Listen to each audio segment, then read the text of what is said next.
Hello. I present to you The Language of Those in the Know, authored by Alice Becker-Ho, commonly known as the Widow of Debord.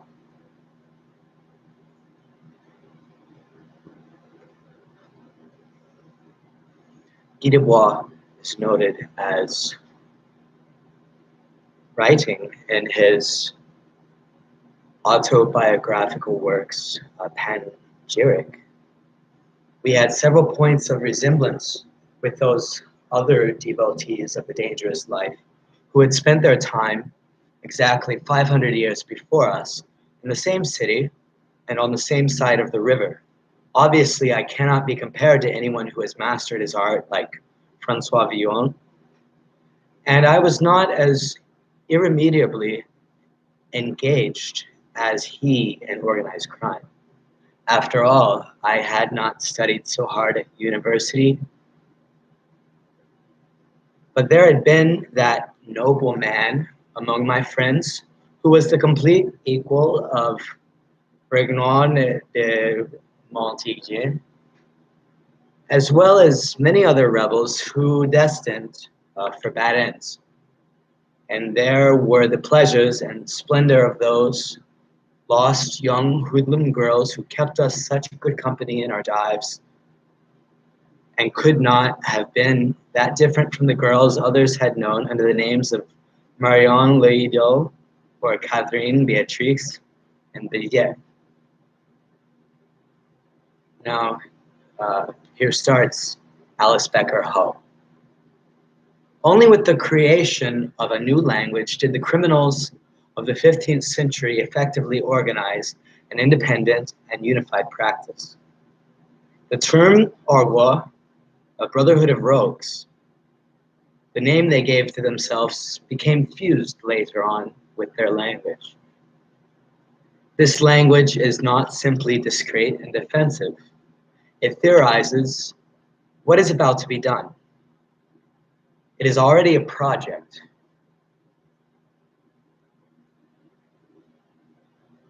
It never talks for the sake of talking.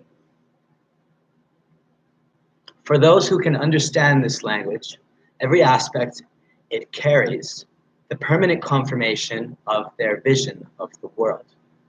Slang is not a mere specialized jargon, nor is it a language grafted onto conventional speech.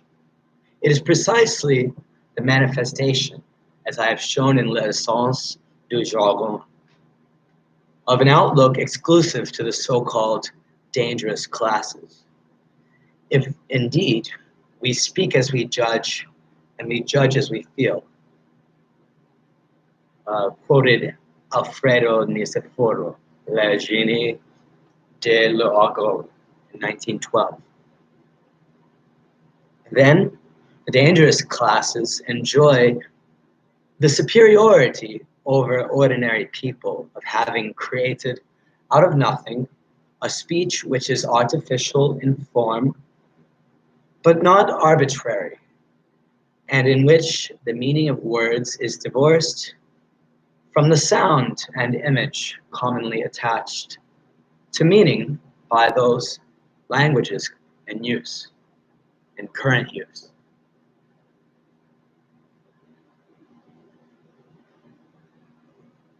In this way, the so-called dangerous classes put both themselves and their language firmly in the picture, translated from the French affranchi. The language of slang is essentially the enemy's vernacular, turned upside down, then disguised. When speech ceases to be the individual exercise of resolve and intelligence, it becomes the mere instrument of a higher power. Speech represents this power and is represented by it. Anyone then speaking this language comes to identify with it. They will talk the way it does. Thus, it was only when they came into contact with those dangerous classes, making their way out of the European world, the European Old World, that most American blacks stopped speaking the enemy's language, that, along with slavery itself, they had been learning. Slang is the complete opposite of language, a language spoken by slaves. It is therefore alien to all forms of ideology. Authorities everywhere know this only too well and dread thought of it.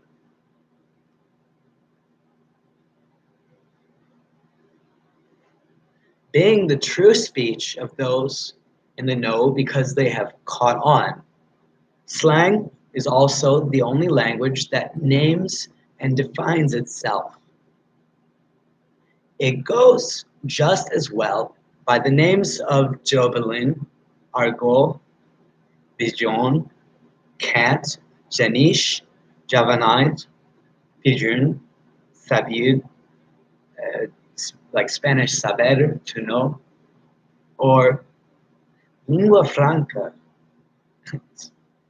Ladino, lingua verde, etc. It is, in short, the sum total of every criminal argot whose terms linked to the special skills of each corporation came to enrich, accordingly, the body of slang in general use by proceeding in the same frame of mind. One slang is like another, for in slang there is a unity of thought. It merely translates the same words. To talk slang is above all to be recognized by one's own kind. In Spain, the term hermania, Spanish thieves' cant, conveys this fraternity very precisely. Moreover, the Latin for brother, hermanus, gives us the Spanish hermano. Cheers. The dangerous classes and the representation of the executioner. Now, in the period which first saw the emergence of the dangerous classes and their language, the executioner did not speak.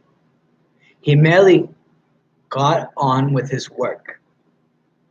In accordance with the nature of crime, he was the individual who variously branded, lashed, cut off the hand, paw, in medieval French, if I'm pronouncing it right, or the ear, arms. But more often than not, the one who carried out the hanging romped le sou. In marked contrast to what subsequently obtained down through the ages, there was at first no single executioner. Instead, there were as many as were required in order to deal with the whole array of jurisdictions and the numbers of people sentenced. From the very beginning, the figure of the executioner was well understood as mere executor de hos offers. This is why the vocabulary and the spirit characteristic of slang tend to dismiss the executioner as a mere underling. He appears as the matchmaker, mariot, who organizes the marriage ceremony, the hanging, between the person condemned and the dead, la camarade. They are to meet with after the gallows, and later on the guillotine is left a widow. The conventional image of death draws its inspiration from the medieval danse macabre, être de noc, literally to be invited into a wedding. Thereafter, Basoir del Wolf, literally to kiss the widow. Both mean to be hanged. The other theme relating to death can clearly be found in the Rot-Welch German thieves' cant. Terms "verweisen" or "Bayern," meaning to die or to be under sentence of death, which carry the literal meaning of to go back home, and are based on the Hebrew words "Bais bayit," house, home. Out of these elements, French argot would then go on to create basir, to kill, basissoir, killer, and sibire, henchman. In addition to but, killing, and the verb butter, to kill. The former to be found in the expressions zierbe à la botte, sentenced to death, and monto à la botte, to be guillotined. Excuse me.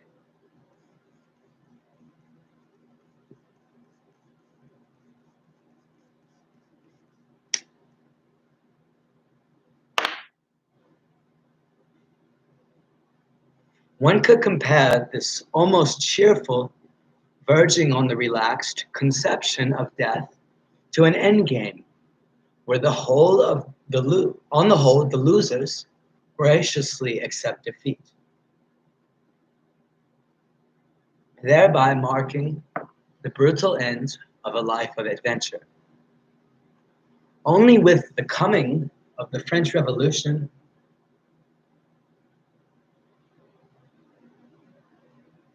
and the unfolding of its aftermath did loss of freedom become a punishment whose length had to be commensurate with the gravity of the crime or offense. Dating also from this period, we come across the first reformatories intended for children under the age of 16 and for those juveniles arrested and detained at their parents' request, from Abbé Moreau, Souvenir de la Petite et la Grande Roquette.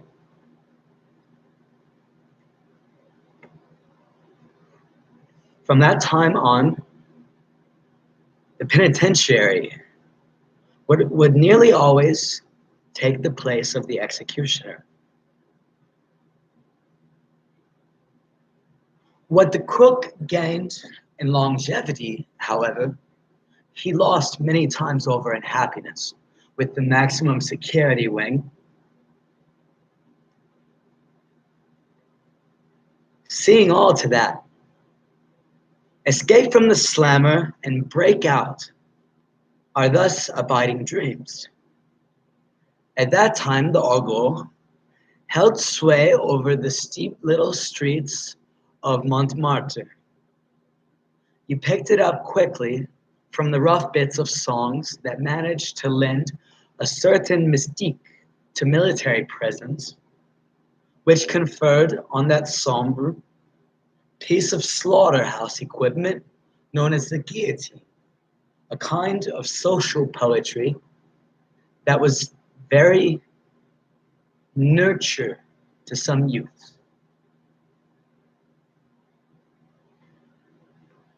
It was for having lived in such just such an unreal and sensual world, however, that the poet Francois Villon nearly consigned his worthless body to the gibbet, according to Pierre Macaron in Villiers, 1927. Totally cleaned out, the lot of the modern mug. Those who, having demonstrated all round zero understanding, doubtless remain oblivious to the fact that they have lost everything, are merely the latest historical incarnation of the sukkar or mouk, le crop in French. To outlaws' way of thinking, these same mugs have always been hopeless dupes. But in times gone by, the world they inhabited was a more unified and more coherent place that afforded them protection from what they feared the most. Those social classes duped dangerous.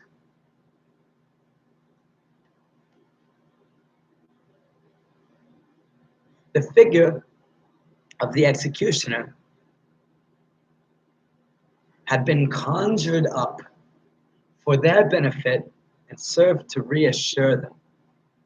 Nowadays, modern governments are hoping to reassure them with nothing more than the magic words. The mere mention of democracy begets the rule of law.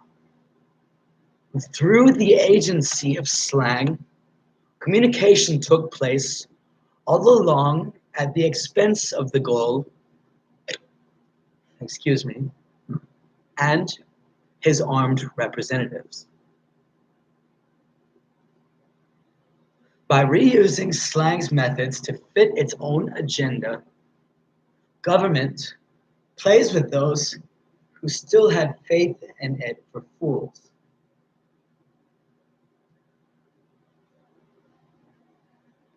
One category amongst the dangerous classes, one, moreover, in that former times supplied the authorities with their executioners, has thus changed sides. Victimized anew, and as submissive as ever, there is at present nobody left from mugs to turn to for protection. Those who, in the past, had clung so tenaciously to masters, to their to gallows, to high walls, to religious, academic, or scientific guarantees, in a word, to solid bearings, have ended up in shambles. That has to be seen to be believed. At every turn they come up against the ever more complex machines that have replaced the guillotines, les bourses de justice of yore. They are baffled. Such is their longing to believe in progress. For the moment, however,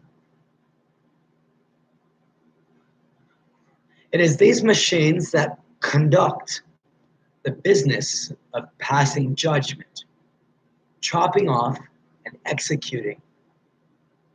Their mission hardly stops there, though. There.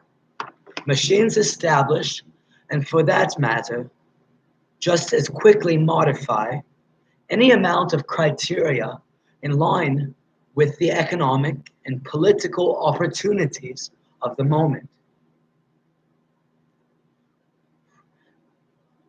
They get to raise or lower the thresholds of tolerance to poisons. Thank you, whether in the form of alcohol or drugs, food additives, toxic gases, or other industrial flotsam. They get to count up to the number of dead souls in order to trumpet increases in life expectancy. They program one demolition to carry out a rebuilding somewhere else, only to end up tearing it down again. We are talking about machines here that call their own blunders natural catastrophes. And their all too modern genocides, ethnic strife. They provide the punter with a grounding in how to speak in politically correct, wise, how to be a computer-assisted reader, or how to fuck rubbered up. Questions asked by machines are met with answers they themselves have devised. By sowing doubts and then pruning them back, they make the world produce abundant crops of uncertainties and quarrels. All I can say is that you can feel from experience that so many interpretations dissipate the truth and break it up. From Montaigne, Essays, Book 3, Chapter 13. Forever let down. The mug had all the same dreamt of better days, if not heaven. He opined that fairer consideration was due and that rewards would ever and always be showered upon him in return for no end of submission and ingenuousness, poor succor and dying. For their part, having had the devil and long habit as their teachers, few have had to grasp quicker than outlaws the danger of a language wielded by a government and backed up by its slaves. For my own part, our goal is the only thing that has enabled me with any assurance to hit upon not only the etymologies, but also the exact meaning of certain words derived from argot, which have been passed into ordinary language in such numbers. To achieve this, all I had to do was proceed and think like the dangerous classes, with distrust and lucidity. If, as seems to be the case, a wholesome reform of slang is currently underway, it will reemerge naturally from the process as the language of those in the know. Take it that the latter will move to denounce the sham and confusion that come with machine language, not swallow them.